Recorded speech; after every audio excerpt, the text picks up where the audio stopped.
Welcome, and thank you for being here tonight. Before the story even begins, let yourself know that there's nowhere else you need to be. Nothing to fix, nothing to solve. Just this gentle moment, unfolding slowly, one breath at a time. Tonight's story is about comfort, the kind that doesn't rush in loudly, but arrives quietly, like a familiar presence sitting beside you in the dark. A story meant to stay with you all the way to sleep. The light in the window.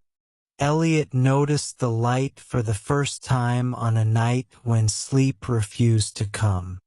It was late, well past the hour when the town usually went still, and yet as he stood by his bedroom window, wrapped in a thin blanket, there it was. A soft golden glow shining from the house across the small river behind his own. The light didn't flicker. It didn't demand attention. Simply remained. Elliot hadn't seen anyone move into that house in years. It had stood quietly at the bend of the river, its porch slowly weathering, its windows mostly dark. But tonight, one window glowed warmly, as if someone had remembered to leave a lamp on for a reason. He didn't think much of it at first. Instead, he returned to bed, letting the sound of the river guide his breathing. In and out, slow, steady. Sleep eventually came. The next evening the light was there again. Elliot was a person of routines. Morning walks by the river. Afternoon work at his small home office. Evenings spent reading, cooking simple meals, and watching the sky change colors as the sun slipped away. He hadn't realized how comforting patterns were until they were interrupted by something new. And yet, the light didn't feel like an interruption. Felt reassuring. Each night that followed, the same warm glow appeared at roughly the same time. Never brighter, never dimmer, always steady, always calm.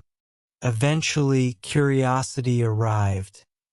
Not loudly, but gently, like a thought that sits patiently until you're ready to notice it. On the fifth night, Elliot put on his coat and stepped outside. The air was cool but kind. The river reflected the moon in long, rippling streaks of silver.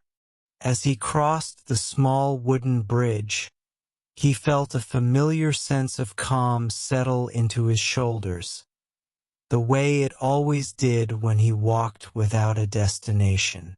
The house looked different up close. Not abandoned, not neglected, just waiting.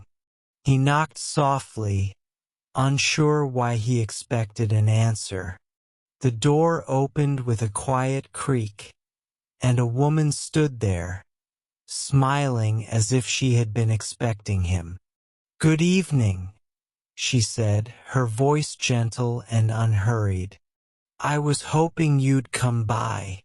Elliot felt no alarm, no confusion, only a strange sense of recognition, as though he had met her before in a dream he half remembered. "I'm Nora," she said. "Please come in." Inside, the house smelled faintly of tea and old books. Lamps cast soft pools of light across wooden floors. Everything felt intentionally slow, as if the space itself encouraged rest.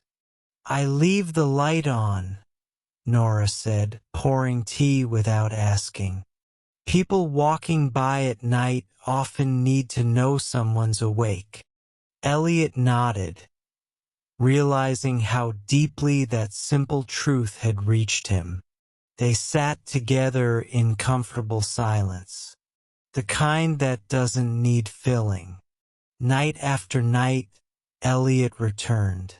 Sometimes they spoke, sometimes they didn't.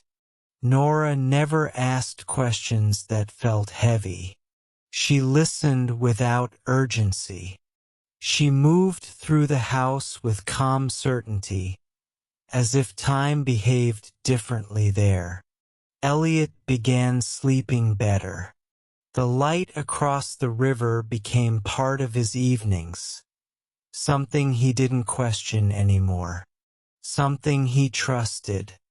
One night, as the wind moved gently through the trees, Elliot asked, "Why did you come here?" Nora smiled, looking toward the glowing window.